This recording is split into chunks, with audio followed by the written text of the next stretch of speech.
van and oh shit. Oh, sorry, it's not. I'm alright. Sorry, speed camera.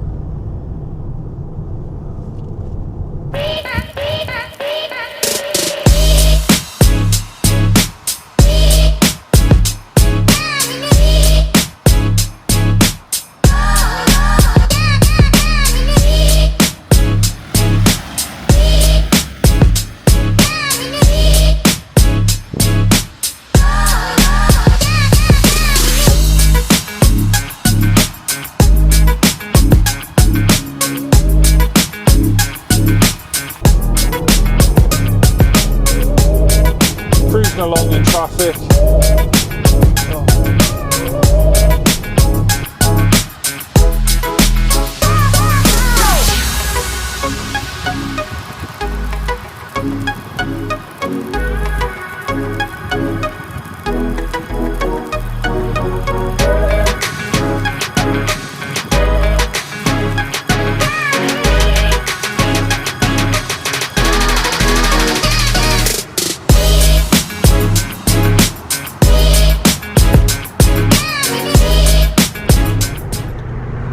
I must say, for a large, long wheelbase van, it rides nicely unladen. Because most vans this size, they need to have a bit of weight in the back to feel a bit more planted and compliant. Suspension seems to be right at the top of its travel, and it's a bit bouncy and springy when it's unladen. But no, this one's comfortable to drive around, and it's nice. I find the automatic very smooth. It's compliant, it's good. Previous automatic vans I've driven, I haven't driven one for a few years, but the last ones I drove, they weren't great. They never seem to be very well paired up in terms of the gear ratios to the engine revs and power. They always seem to be at odds with each other, and strange shift habits when you go to certain speed limits. It might be like a 50 or a 40 and it always seems to be revving too much. But this one's very well judged, very well matched. Bobs along nicely. The speed limit indicator reminding you on a 60 mile an hour road you should be doing 50 in a commercial vehicle, sorry. That's handy. The infotainment, easy enough to use. The sound system is very good. It passes my KISS-TRI test. It's not a scientific test. It just, they have bassy-ish songs and the sound quality is still good. The engine's plenty of power. I think it's the 130 PS, it's not the 165, but it's more than enough. It doesn't seem to get bogged down. I've had weight in the back, handled it nicely. I've done a long motorway run on it, I've done long A-road runs, and it's been good. It's been comfortable. It cruises along nicely. There seems to be a set speed with it where you're not rushing it, and it then starts to deliver you decent mile per gallon for a van this size. 32 I think I'm averaging at the moment. Yeah, 32. If you have to boot it up a hill, obviously it drops down quite quick, but to be fair, the last one of these I was using, which I think was a similar horsepower, it was a lower spec manual, that was realistically mid-20s, 27, but this automatic, I very pleasantly surprised. When I saw it as an auto, I was a bit, I thought, here we go, but I thought I'll give it a fair shake. I'll see what it's like. Within a few miles, I thought, no, this is, I think it's 8 speeds, it's got plenty of ratios. It's like now I'm going up a very steep hill. Slight kick down, still cruising along. It's not revving itself stupid, it's bobbing along nicely on the torque. It's just pinging to tell me it's crept over 50. I'm very impressed actually, and I've got to be honest, if I did have the money for one of these, I would buy this. I'd like to try the 165 just to see how much of an improvement you get with the additional 35 horsepower. Yeah, so far so good with this.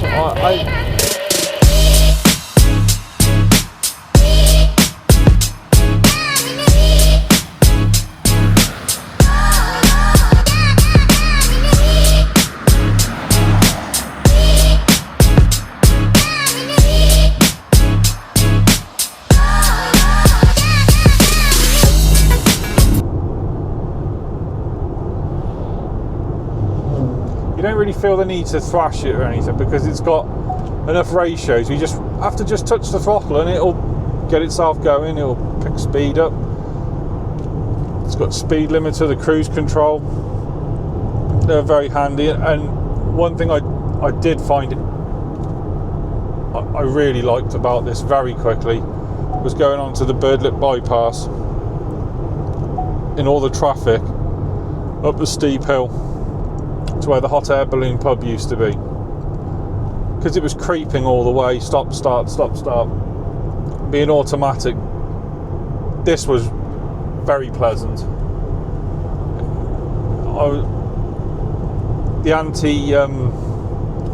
The automatic parking brake for when you stop you rolling backwards, that's handy. Also the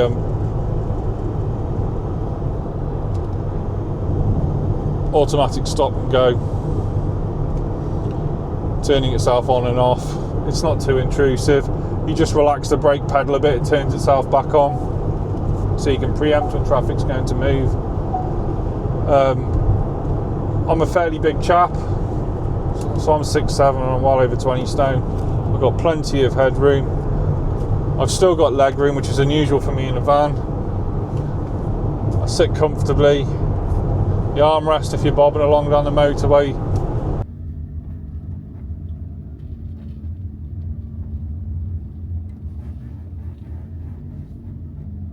Another plus point on this Transit, with its 360-degree camera and its reversing cameras, it's comfortably the easiest van of this size I've ever used in confined spaces to turn around or park up.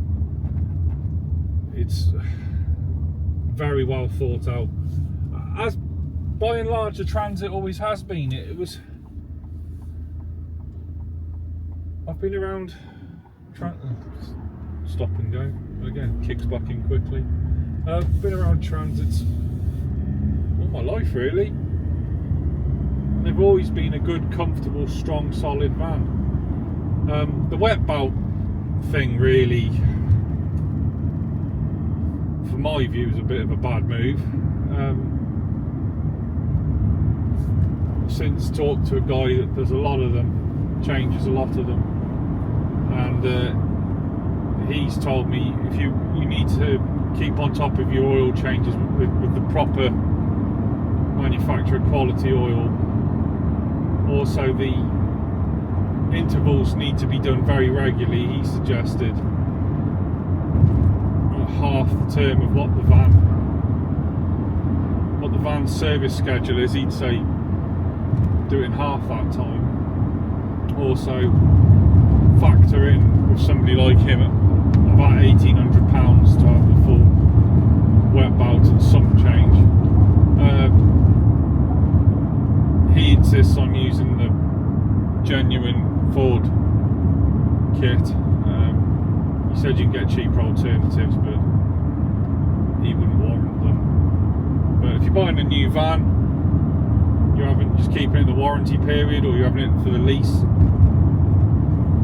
main agent service periods, and I'm sure you'll be fine. I'm talking more down the line when these vans get older. That's a lot of this. Well, I mean, this shape of Transit, bar the facelift, I think it's been out since 2014.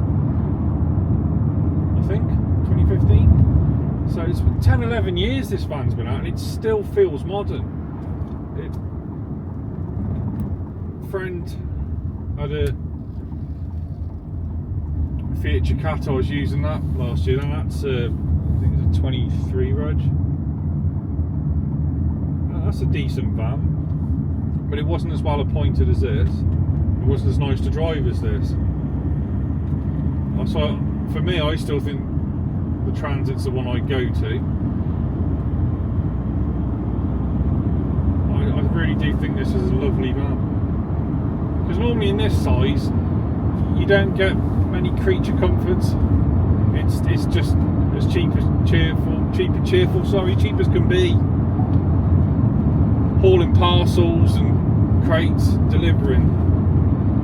There's not that many go to builders or plumbers, gas fitters that are going to keep them. They're normally put into stock as a fleet, and that shows at times in a level of what you actually get in one of these. But this is a really nice one. This is one you could quite comfortably use day in, day out. Using this, I've not once thought, oh, I'd rather be in a custom. Quite happy with this one, but I've also got the alternative of a very small van, so the custom is your in between best of both.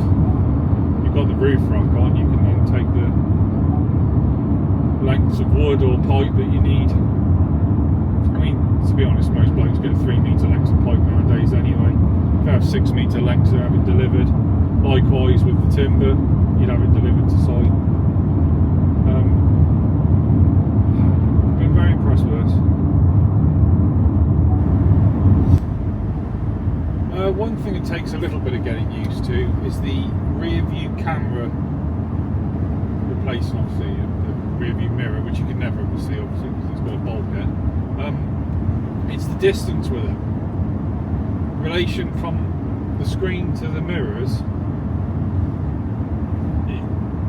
I was driving along the first day and I thought, what is wrong with this bloke?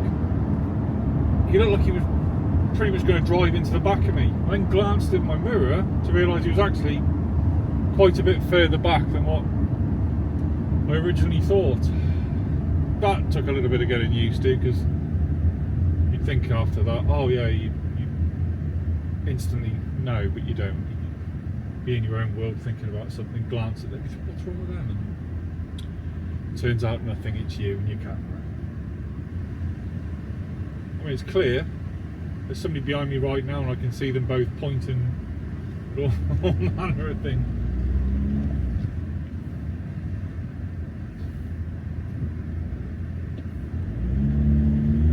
So for a big van, it does pick up well. And it's only the 130 horsepower one, it's not the 165. It goes nicely. The gears are well matched. Smooth. Overall, very impressed with this van. Be sad to hand it back, but I did get a decent deal off Thrifty for a week's hire. Can't moan.